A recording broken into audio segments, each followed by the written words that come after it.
같이 볼 성경 본문 말씀은요. 요한복음 14장 1절에서 6절까지 말씀 보도록 하겠습니다. 신약 성경 요한복음 14장 1절에서 6절까지 말씀입니다. 자, 찾았으면 제가 이제 여러분들이 한 절 교독하도록 하겠습니다.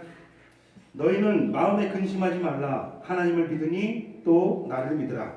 내 아버지 집에 거할 곳이 많도다. 그렇지 않으면 너에게 일렀으리라. 내가 너희를 위하여 거처를 예비하러 가노니 가서 너희를 위하여 거처를 예비하면 내가 다시 와서 너희를 내게로 영접하여 나 있는 곳에 너희도 있게 하리라. 내가 어디로 가든지 그 길을 너희가 아느니라. 도마가 이르되 주여 주께서 어디로 가시는지 우리가 알지 못하거늘 그 길을 어찌 알겠사옵나이까. 예수께서 이르시되 내가 곧 길이요 진리요 생명이니 나로 말미암지 않고는 아버지께로 올 자가 없느니라. 우리 많이 봤던 본문 말씀입니다.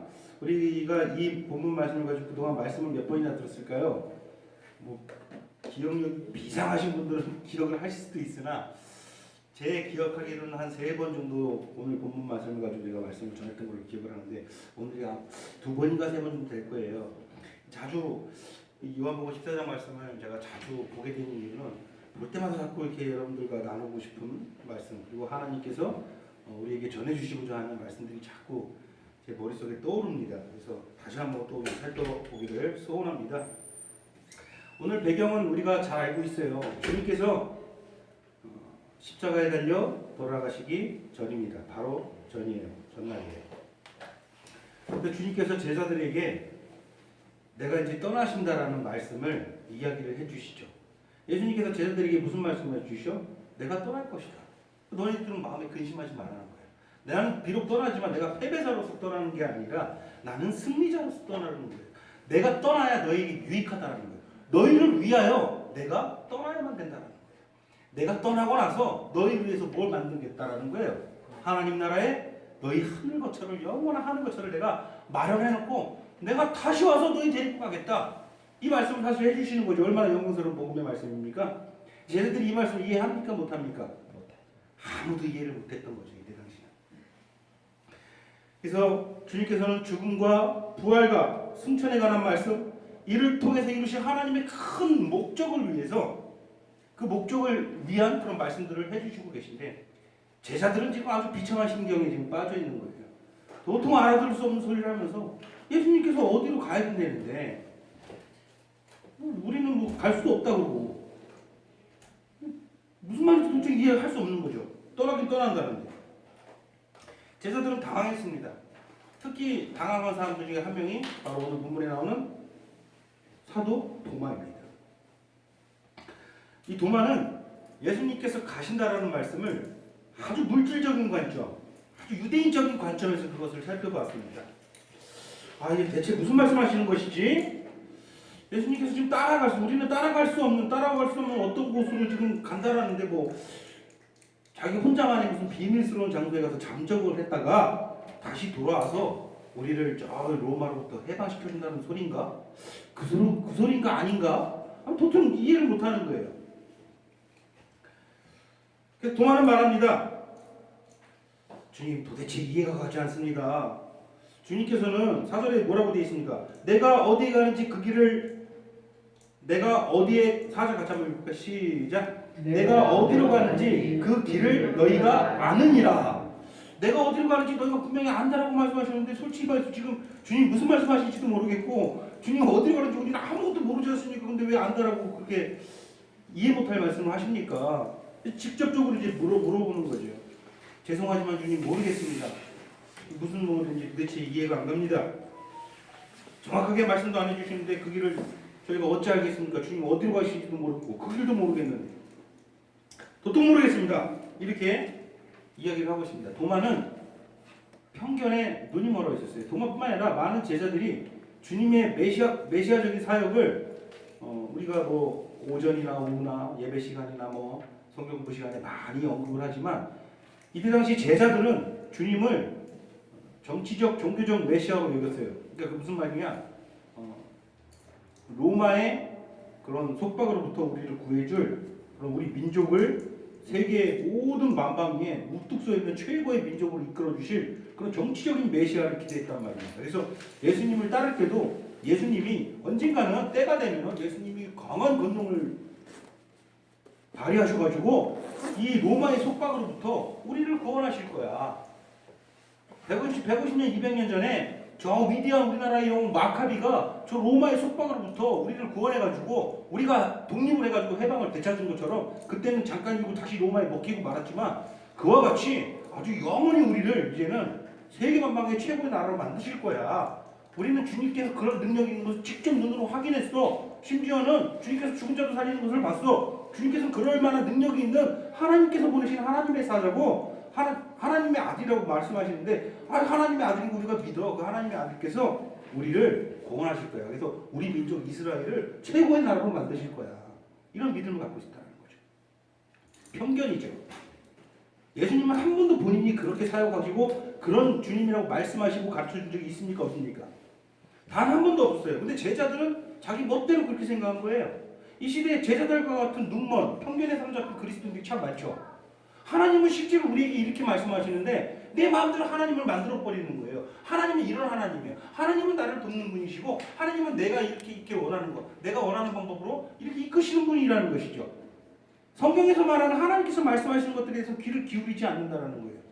우리 주님께서도 말씀하셨잖아요. 늘 말씀하시고 세상에서는 너희가 환난을 당할 것이다. 환난을 당할 것이다.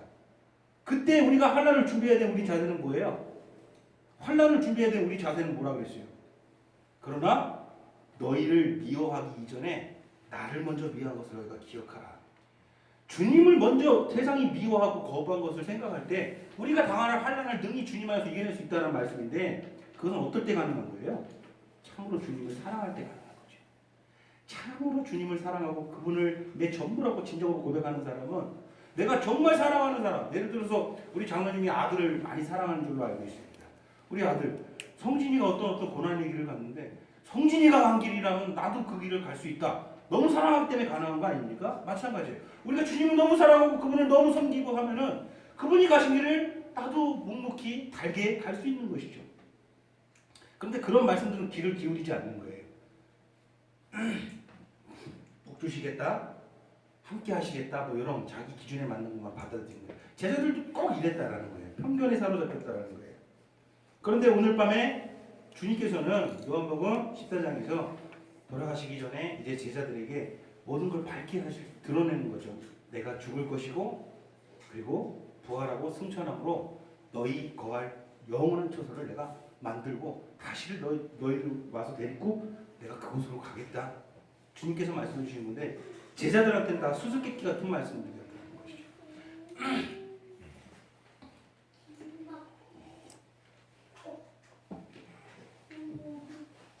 도마는 예수님을 향해서 주님을 향해서 자기 생각을 솔직하고 사실 분명하게 밝힙니다. 분명히 밝죠. 여러분 도마는 특징이 있어요. 일관된 특징이 있어요. 도마에게서 발견되는. 우리가 도마하면 떠오르는 게 뭐가 있을까요? 의심하는 도마. 근데 사실 도마는 막 의심하고 굉장히 이성하고 냉철하게 판단하고 뭔가 이성적으로 생각하고 막 그렇게 생각을 하는데 사실 그렇지 않다는 걸 성경을 보면 알 수 있어요. 물론 의심이 있었죠. 의심이 있었는데 도마는 의심 많고 둔감한 사람이었다기보다는 굉장히 솔직한 사람이었다는 거예요. 도마만큼 솔직한 사람이 없어요. 성경을 보면요, 도마가 정말 사랑스럽게 느껴질 때가 있어요. 참 하나님 주님 앞에서 솔직해요. 솔직해. 너무 사랑스럽고 이 도마의 질문을 통해서 우리 주님께서 위대한 진리들을 우리에게 또 가르쳐 주시죠. 솔직한 도마를 통해서. 다른 제자들은 뭐라 그래요? 조금 솔직하지 못해요. 우리 13장 보면은 베드로는 주님께서 이제 내가 어디로 갈 것인데 내가 가는 곳에 너희는 따라올 필요 없다. 그러니까 베드로가 뭐라 그래요? 나는 주님을 위해서 죽음까지는 불사하지 않겠습니다. 내가 주님께서 죽으라면 내가 죽겠나이다. 그러니까 주님께서 뭐라 그래요? 오늘 밤에 네가 닭이 3번 울기 전에 닭이 울기 전에 날이 밝기 전에 나를 3번 부인하리라 이렇게 말씀하시죠. 근데 도마는 그렇지 않았죠. 도마는 주님 무슨 말씀인지는 대충 저희가 알겠는데 이게 아니라 무슨 말인지 모르겠는데요. 듣자 있는 그대로 솔직하게 얘기해요. 이해가 안 가는데요. 도마의 모습에는 이런 특징이 있다. 항상 솔직했다. 우리는 의심 많고 이것저것 따지는 그런 이성적인 사람으로 알고 있지만 일반적으로 또 어떤 측면에 있어서는 도마는 굉장히 베드로스러운 면이 있어요. 베드로가 어떤 사람이었죠? 굉장히 감정적이었죠. 그렇죠? 이 감정적인 사람이었어요. 도마도 여러분 감정적인 사람이라고 혹시 느낍니까? 도마도 때로는 굉장히 베드로에 가까운 사람이에요. 굉장히 이성이 있고 냉철한 판단력을 가지고 있는 쪽의 사람이라기보다는 굉장히 마음이 앞서고 머리가 앞서는 것보다 이 가슴이 먼저 앞서는 감정적인 사람이라는 것을 우리 성경을 통해서 유심히 살펴보면 알 수가 있는 부분입니다.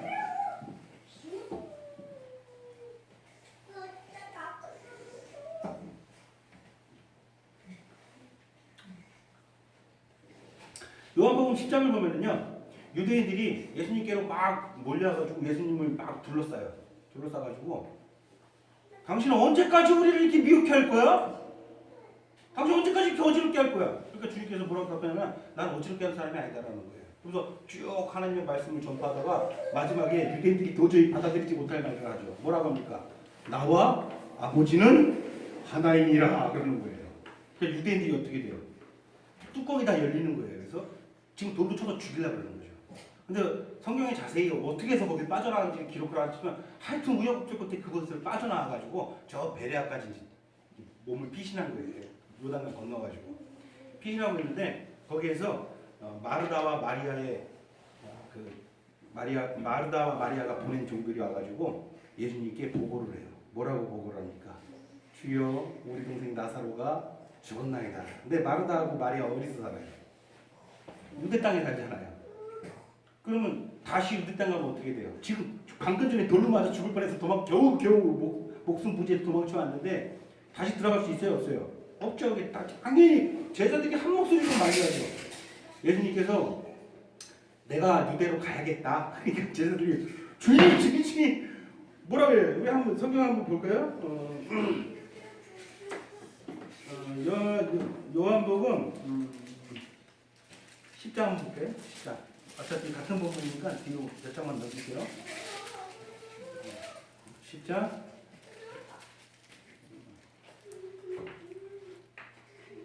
11장입니다. 11장 7절 한번 볼까요? 7절 8절 한번 볼까요? 시작. 그 후에 제자들에게 이르시되 유대로 다시 가자 하시니 제자들이 말하되 와피오 방금도 유대인들이 돌로 치라 했는데 또 그리로 가시라 하시네. 제자들이 그냥 말리는 거예요. 그때 도마가 뭐라 그래요? 11장 16절에 우리도 뭐라 그래요? 주와 함께 죽으러 가자. 우리도 주와 함께 죽으러 가자. 그냥 가자. 주님 따라야지. 주님이 가신다는데 당연히 같이 가야지. 우리도 같이 가서 죽자 그냥. 오늘 굉장히 뭐예요? 이성 냉철한 판단력을 가진 사람이요. 굉장히 가슴이 앞서는 사람이에요. 우리 도마도 보면은요 베드로처럼 가슴이 뜨거운 사람이었다라는 거예요. 다만 하나님은 어떤 사람이었다? 굉장히 솔직한 사람이었다. 도마에 대해서 알 수 있는 부분은 우리가 잘 아는 부분은 부활 이후죠. 주님께서 부활하셨을 때 도마는 아마도 굉장히 주님께서 돌아가시고 나서 굉장히 큰 충격을 받았을 거예요. 도마는 굉장히 큰 충격을 받고 그 누구보다 더 충격을 받은 것 같아요. 제자들은 그래도 바로 뿔뿔이 해산하지 않고 다락방에 모여 있었죠. 그런데 도마는 그 자리에 있었어요, 없었어요? 아마도 너무 큰 충격으로 그냥 자기 고향집으로 돌아갔을 것 같아요. 들어갔다가 뭔가 마음에 그래도 내가 저 무리 속으로 다시 가서 같이 예수 좀 들어보고 해야 되지 않겠나 해서 어떤 이유로 다시 그 무리 속에 들어갔겠지. 근데 다른 제자들이 뭐라 그래요? 우리가 주되었다. 그러니까 도마가 뭐라 그래요? 그 못자국과 그 옆구리 창자국에 내가 손가락 넣어보지 않고 믿지 못하겠다. 그래도 주님께서 나타나셔서 내 옆구리에 손을 넣어보고 믿음 없는 자가 되지 말고 믿는 자가 되어라. 그러니까 그 자리에서 엎드려 무릎 꿇고 엎드려서 나의 주님, 나의 하나님이시다. 하나님이라고 이제 고백을 하게 되는 것이 이게 도마의 일대기 중에서 우리가 기억할 만한 일들입니다.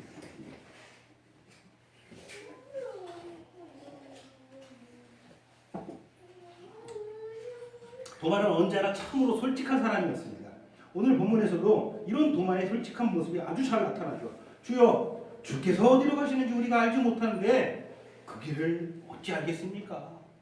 그걸 어찌 알겠습니까? 왜 우리를 안다고 하십니까? 왜 사설에 보면은 주님께서 오늘 본문 4절에 보면은 내가 어디로 가는지 그 길을 너희가 아느니라. 아니 알려주실 수도 없지 않습니까? 어떻게 안다라고 말씀하십니까? 우린 모릅니다. 이 도마의 항변에 대해서 주님께서 답변하신 게 6절이죠. 제일 중요한 구절이에요. 6절 같이 한번 해볼까요? 시작. 예수께서 이르시되 내가 곧 길이요 진리요 생명이니 나로 말미암지 않고는 아버지께로 올 자가 없느니라. 아멘. 네. 자, 주님께서는 이 6절 가운데 6절 말씀 가운데 모든 답변을 다 보시고 계세요. 먼저 도마가 궁금한 게 뭐였어요? 주님께서 어디로 가시는 겁니까 도대체? 주님께서 뭐라고 그래요? 내가 아버지께로 간다. 목적지를 말해 주는 거예요. 주님 목적지가 어디입니까? 우리가 그 길을 어떻게 합니까? 주님께서 어디로 가시는지도 모르고 그 길을 우리가 어떻게 가야 될지도 모르는데 무슨 말씀하시는 겁니까? 아, 내가 목적지를 말씀드립니다. 내 목적지는 어디다? 아버지께로 간다. 나는 아버지께로 간다. 마찬가지예요. 우리의 목적지도 주님의 목적지와 동일한 것이죠. 우리의 목적지가 어디예요? 아버지께로 가는 것이죠. 여기에 집중해 봅시다. 첫 번째로 우리가 분명히 알아야 할 것이 바로 목적지입니다. 여러분들이 분명히 집중해야 될 것은 목적지입니다. 여러분들의 목적지가 어디입니까? 여러분들의 목표는 무엇이에요? 인생의 목표는 바로 하나님입니다. 하나님께로 이르는 거예요. 하나님을 아는 거예요. 그게 우리 삶의 첫 번째 목적이어야 되는 것이죠. 다른 목적 가지고 있으신 분들은 깜짝 놀라셔야 돼요. 목적이 분명해야 돼요. 주님께서 그 목적대로 사셨고 목적을 우리에게 일러주셨어요. 오늘 본문에도 그 목적으로 우리를 이끄는 것이 주님 사역의 핵심이에요. 내가 곧 길이요 진리요 생명이니 우리가 너희들 다 아버지께로 이뤄야 되는 목적을 가지고 살아야 되는데 나로 말미암지 않고는 아버지께로 올 자가 없느니라.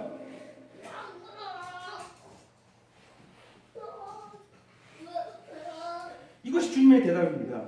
우리의 목적지가 하나님이라는 거예요. 하나님을 아는 지식이라는 거예요. 도마는 주께서 어디로 가시는지 우리가 알지 못한다고 했습니다. 주님의 대답이 바로 이것입니다.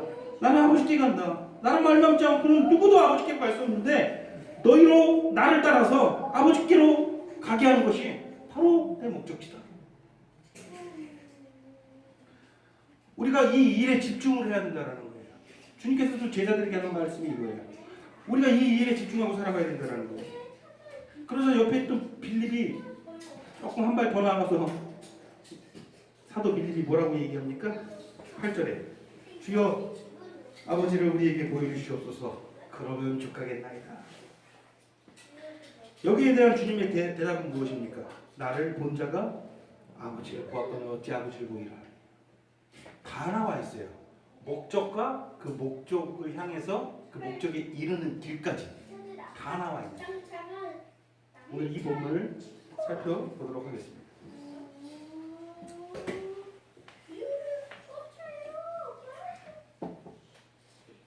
우리에게 가장 중요한 것은 아버지께 이르는 것입니다. 믿으십니까? 아버지께로 이르는 것이에요.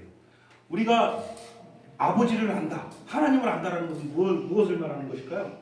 한번 누가 말해 보실까요? 내가 하나님을 안다는 것은 무엇을 말하는 거예요? 자, 성경에서 우리가 하나님을 알아야 된다 그래요. 하나님께 이르러야 된다 그래요. 성경에서 말하는 우리가 하나님을 안다라는 것은요, 내가 뭐 하나님을 창조주로, 하나님을 조물주로 믿는다? 단순히 이것을 이야기하는 것이 아니에요. 그러면 하나님은 하나님의 어떤 것을 내가 안다라는 거예요? 무엇을 안다라는 거예요?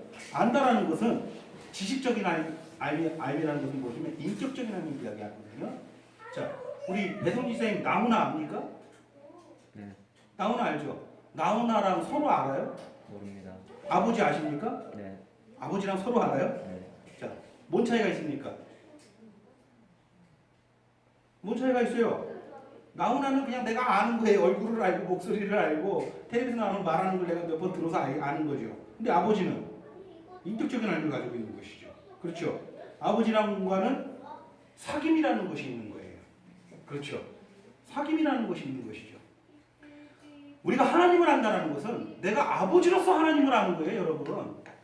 단순히 하나님께서 조물주 되신다, 하나님께서 전지전능하신 분이다, 하나님께서 온 천지 만물을 다스리시는 분이다. 이것은 우리가 나훈아 아는 것과 뭐가 다릅니까?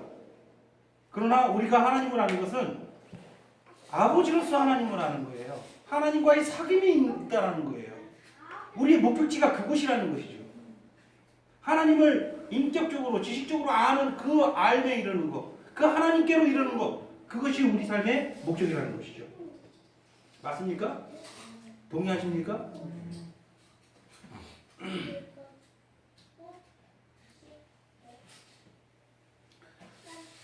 우리에게 가장 필요하고 중요한 것이 바로 이것입니다. 하나님을 아는 지식입니다.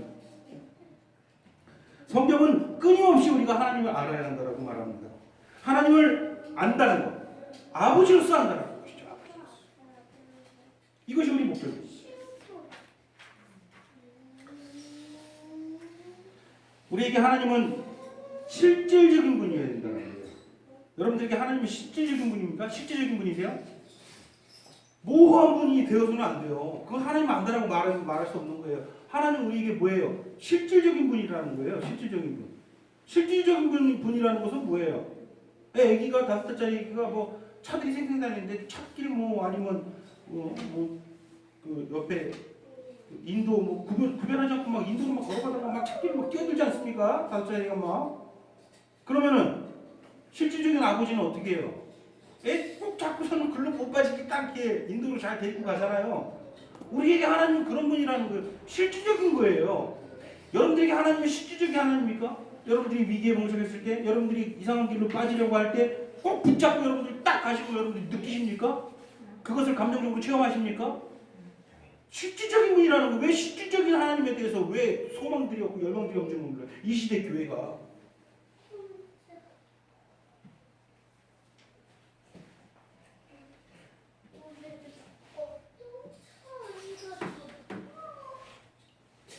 인격적인 분이라는 것이죠. 인격적인 분은 무엇이에요? 내가 성령 충만을 얻어야 되는 거예요. 자, 성경 말씀을 통해서 하나님께서 우리에게 이야기를 합니다. 말씀을 들려주세요. 성경을 통해서 우리에게 말씀을 들려주는데 내가 성령 충만해야 이 성경 말씀이 하나님께서 지금 나에게 말씀해 주시는 하나님의 말씀, 하나님의 음성으로 내가 들리겠죠. 그죠? 지금 나에게 무언가 말씀을 하고 내가 그분께 나아가서 무언가 말을 하고 서로 대화를 하고 이것이 바로 인격적인 관계 아닙니까? 여러분들이 기도한다라는 것은 무엇이에요? 하나님과 여러분들은 인격적인 관계예요. 마음과 마음이 통하는 관계, 감정과 감정이 교류하는 관계, 서로의 사랑으로 인해서 감동을 받는 관계. 여러분들이 하나님이 인격적인 분이시길 제발 소원합니다. 우리가 기도할 때면 하나님이 듣고 계심을 인지하십니까? 내가 기도할 때 내 아버지께서 지금 내 음성을 듣고 계신다. 그걸 확신하고 체험하고 인지하셔야죠. 당연히 그래야죠. 인격적인 관계니까. 이게 하나님을 아는 거예요. 이것이 성경에서 말하는 하나님을 아는 지식입니다. 단순히 하나님 살아계신 것은 귀신도 아는 것이죠. 자녀로서 하나님께 애정을 품는 겁니다. 하나님과 교제와 사귐, 그것이 있는 것이죠. 그 모든 것들을 확신하는 거예요. 이게 하나님을 안다라는 거예요. 그게 하나님께 이르는 거예요. 그게 우리 삶의 목적이에요. 주님께서 떠나시기 전에 오늘 본문에서 제자들에게 하시는 말씀은 우리가 이렇게 하나님을 알 수 있게 될 것이라는 거예요. 히브리서 13장 6절에 주는 나를 돕는 이시니 내가 무서워하지 아니하겠노라. 이런 고백이 있어야 된다는 거예요. 실질적인 관계에서 하나님과의 실질적인 관계를 누리는 사람은 바로 이런 고백을 하고 있죠. 주는 나를 돕는 이시니 내가 무슨 일을 당하든 이 세상에서 내가 어떤 나그네 삶을 살아도 내가 그 어떤 것도 무서워하지 아니하리라. 무슨 일을 당하든 험한 일을 당하든 즐거운 일을 당하든 제일 중요한 것은 뭐예요? 죽음 앞에 다다라가지고 내가 죽음 앞에 직면하든 어떤 상황에서 그 즉시 하나님을 자꾸 만나게 됩니다. 믿으십니까? 어떤 상황 내가 바로 죽음을 바로 눈앞에 두고 그 상황에서도 하나님과 함께 하심을 내가 누리는 거예요. 믿으십니까? 이게 우리의 목적지예요. 이처럼 예수님께서 어디로 가는지 모르겠다라는 도마의 항변에 대한 우리 주님의 대답은 내가 아버지께로 간다. 왜 아버지께로 가느냐? 가는 목적은 간단해요. 바로 너희를 데리고 가기 위해서 내가 아버지께로 먼저 간다.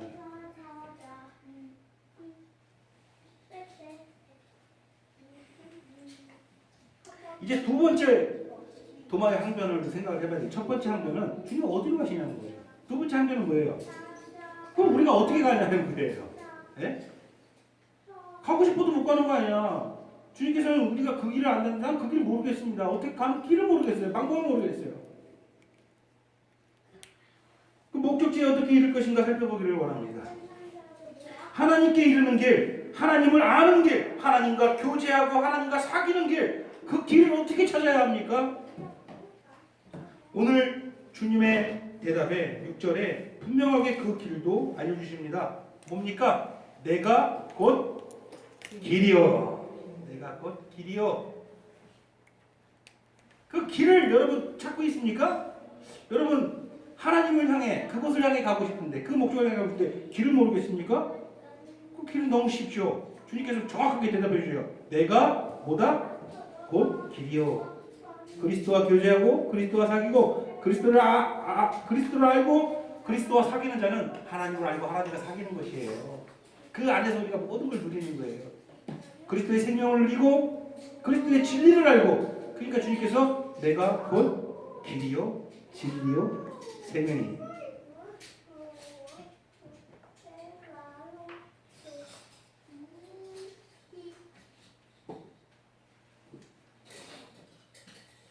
주님만이 유일한 길입니다. 한 번 더 봉독하겠습니다. 6절을 한 여러 번 읽어보겠습니다. 6절 다시 한번 볼까요? 얼마나 위대한 구절입니까? 시작.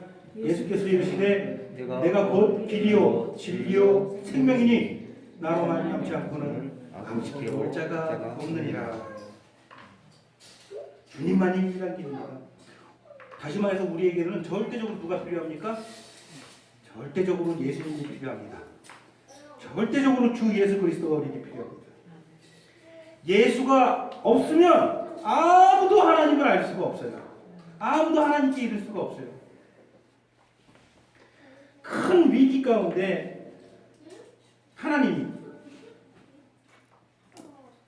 자신에게 다가오는 놀라운 경험을 하는 사람들이 있습니다. 많은 사람들이 이렇게 고백해요. 내가 어떤 위기를 맞았는데 그 위기 가운데 하나님께서 나에게 다가오는 놀라운 경험을 했습니다.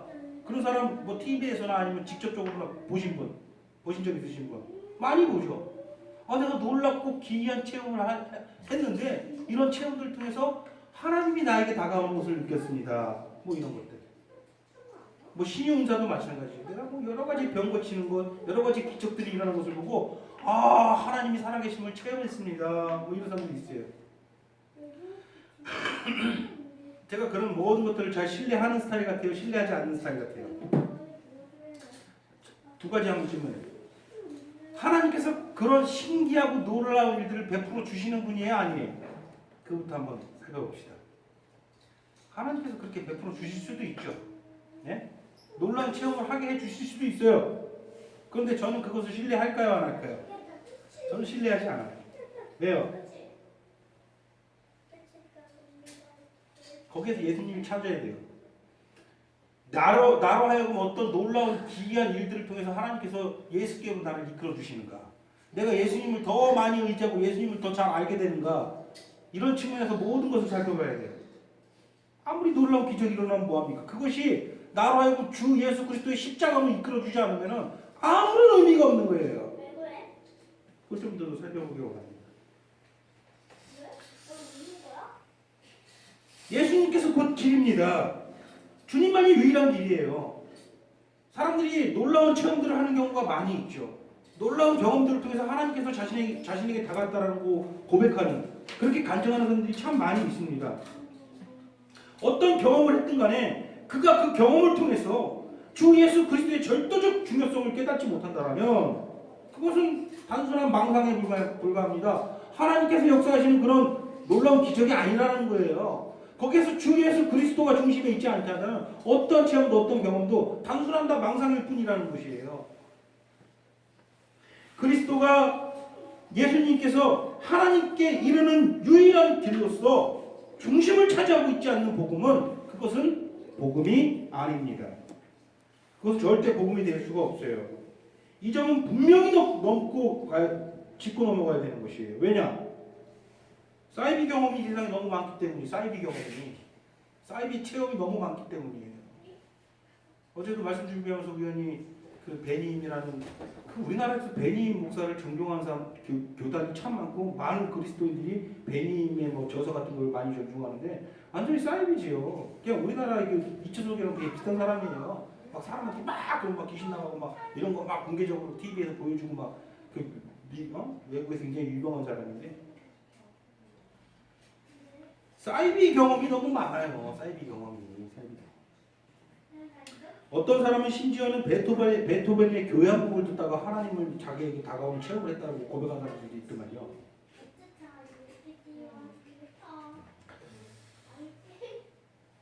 그 모든 체험들과 경험들을 다 거짓으로 볼 필요까지는 없어요, 여러분. 아, 저거는 거짓, 저는 거짓말하는 거야. 저 사람은 놀라운 체험을 했고 경험을 했다. 거짓으로 볼 필요는 없어요. 다만 그 체험이 하나님께서 주시는 체험인지 우리가 살펴봐야 되는 거예요.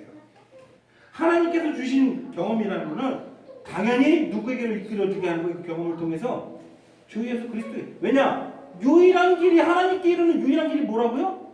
주 예수 그리스도니까. 마귀는 복음과 여러분 사이를 가로막는 방법만 있다면 무슨 수라도 씁니다. 그게 마귀가 하는 일 아닙니까? 어떤 경험이라도 여러분들에게 기꺼이 제공해 줄 수 있는 게 뭡니까? 마귀예요. 여러분들이 놀라운 경험을 할 수도 있게 해요. 그런 걸 다 제공해 줄 수 있어요. 누가? 마귀가.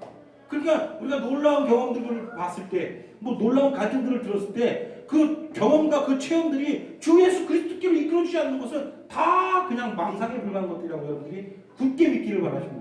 이것만 잘 붙들고 있으면 여러분 절대 사이비 이단에 넘어갈 수가 없는 것이에요. 6절 다시 한번 봉독하겠습니다. 시작. 예수께서 이르시되 내가 곧 길이요 진리요 생명이니 나로 말미암지 않고는 아버지께로 올 자가 없느니라. 여러분들의 삶의 목적은 아버지께로 이르는 것이에요. 예수 그리스도를 통하지 않고서는 절대 그 일은 불가능합니다. 다시 한번 말씀드립니다. 이것이 복음의 전적인 핵심입니다. 어떤 일이든 그것이 여러분들을 주 예수 그리스도께 이끌어주지 않는다면 그것은 절대로 하나님께서 제공해 주신 일이 아니라는 것이죠. 그리스도 외에 다른 길은 없습니다. 여러분 참으로 하나님과 참된 교제의 관계를 누리기를 원하십니까? 그럼 어떻게 해야 되겠습니까? 주 예수 그리스도만 바라보셔야 돼요.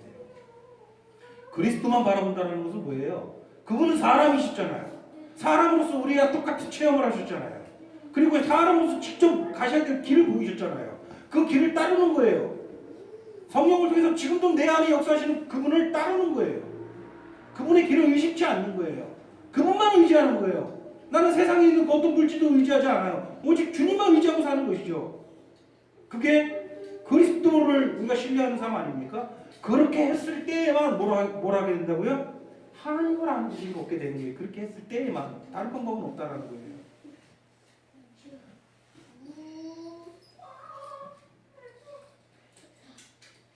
그분 자신이 진리이자 생명입니다. 그분의 음성을 듣고 그분께 나아가 그분의 생명으로 살아갈 때 우리는 그때야 비로소 하나님을 알 수 있다는 것이죠. 내가 그리스도인으로서 그리스도인의 삶을 살지 못한다면 결코 하나님을 알 수 있어요, 없어요? 하나님을 알 수 없는 거죠. 하나님을 모르는 거예요, 사실상.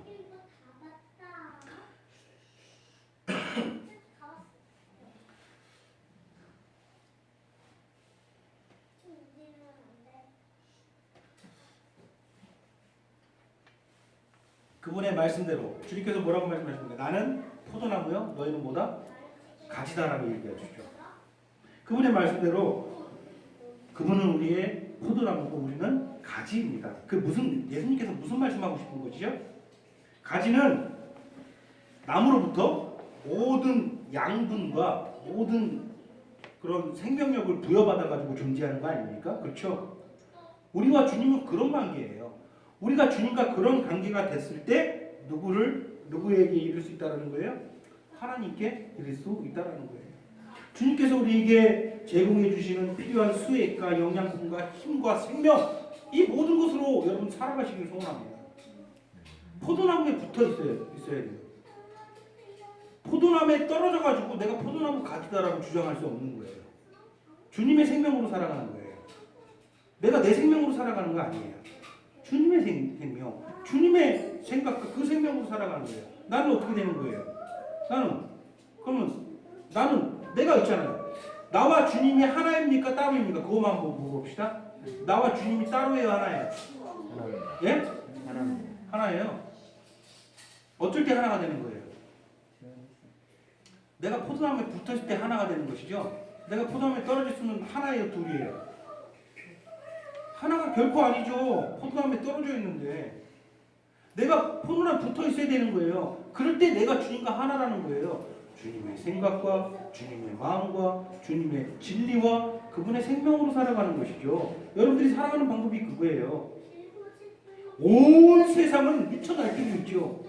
온 세상은 전혀 그 길을 모르고 그 길로 가는 것을 이상하게 여겨요. 그런데 그 길로 갈 수 있는 용기가 여러분들이 있어야 된다는 거예요. 그렇죠? 그 길로 가는 내가 틀린 것만 같아요. 어떨 때는 내가 영적으로 무감각해지고 내가 영적으로 무기력해져 있을 때 어떤 영적인 것들을 아무것도 못 볼 때 있습니까? 없습니까? 있어요. 내가 기도하면서 하나님을 부르짖어도 하나님의 성령이 나를 인지하는 하나님의 성령이 압도하는 경험을 못할 수도 있어요. 자꾸 무기력감에 시달리는 거예요. 그럴 때는 어떤 생각이 듭니까? 내가 지금 다른 의미 없는 길로 가고 있지는 않는가? 내가 지금 쓸데없는 길로 가고 있지는 않은가? 온 세상 모든 상식까지 사람이라면 다 이 길을 갖고 있는데 나는 저 길을 가자고 나는 이 길로 간다. 내 가족 지지들까지 다 이 길로 가는 것이 맞다라고 하는데 나만 이 길이 맞다라고 한다면 그럼 내가 좀 이상한 건가? 뭐 이런 생각까지 하게 된다는 것이죠. 여러분 그런 어려움에 빠지지 마세요. 그게 정상인 거예요. 나만 이상한 게 정상인 거예요. 많은 사람들이 그리러 갈 때 참으로 포도나무에 붙어있는 가지들은 참 좁고 협착한 적은 사람이 가는 그 길에 서 있는 것이죠. 이상한 게 아니에요. 그 길로 가는 거예요. 그 길로 갈 때 나는 뭐가 되는 거예요? 주님과 내가 하나가 되어 있는 것이죠. 죄는 짓지만 그 죄를 우리가 이따가 마시게 될 저 주님의 흘리신 저 보혈로 날마다 씻길 때 나는 날마다 십자가에서 하나님의 진노를 주님께서 내가 받을 하나님의 진노를 다 감당해 주시기 때문에 그 보혈을 의지해서 나는 저 떡을 먹음으로 주님의 생명으로 살아가는 거 아니겠습니까? 이게 그리스도인입니다. 우리 절대적으로 주님이 필요한 존재예요. 그 안에서 살아가는 존재예요. 그렇게 했을 때 우리가 하나님을 알 수 있어요. 어떻게 하나님을 어떻게 안다라고요? 아버지로서 알 수 있는 거예요. 여러분 하나님이 저 위에서 여러분들이 뭐가 잘못 그런 신앙 가는 사람 많습니다. 말씀 마쳤는데 중요한 말씀 좀 전하겠습니다. 하나님은 마치 저기 진노의 하나님 내가 뭐 잘못한 길도 있으면은 내가 뭘 잘못하고 있으면 딱 너를 딱 오호 그래 너 잘못했구나 그러면서 바로 나를 혼내주는 그런 무슨 엄한 하나님으로 생각하고 있다는 하나님을 몰라서 그런 지경까지 빠지는 거예요. 아유 내가 이번 주에 좀 교회를 좀 갔어야 되는데 아유 내가 그냥 어디 놀러 가면 교회를 못 갔어. 아유 근데 내가 뭐 어떻게 하는 일이 안 되고 막 꼬여버려. 아유 내가 이럴 줄 알았어. 하나님께서 나를 벌하시는구나. 이런 멍청한 생각을 하게 되는 거예요. 하나님을 몰라도 너무 모르는 거예요. 우리 주님과 같은 분이에요. 하나님은 우리 주님은 이 땅에 보내셔서 우리를 너무 사랑해서 구원하기로 하신 분이 우리 아버지 하나님이세요. 그걸 개혁해 하신 분이에요. 실행하신 분은 그리스도고 우리 그리스도 안에서 하나님을 알게 되는 거예요. 하나님을 아버지로서 알기를 원합니다. 그 방법 유일한 방법은 뭡니까? 예수님뿐입니다. 예수님 안에서 살아가는 거예요. 그의 생명으로 그의 양분으로 살아가는 거예요. 믿으시기 바랍니다. 그 길을 사모하시기 바랍니다. 그거 사모하는 사람이 그리스도인. 그거 사모하지 못하면 그리스도인입니까 아닙니까? 그걸 사모하지 못하면 그리스도인이 아니에요. 그리스도인은 그것을 사모하는 자들이에요. 기도하겠습니다. 사랑하시는 하나님, 주님 안에서 살아가게 하시고 우리가 주님 안에서 아버지께 이르는 그런 삶을 흔들리지 말고 갈 수 있도록 하나님 이 교회의 모든 성도들 위해 은혜와 충만한 능력으로 함께하여 주시어서 이 부족한 영혼들을 통해서 하나님 홀로 영광을 받아 주시옵소서. 우리 주 예수 그리스도의 이름으로 기도드리옵나이다. 아멘.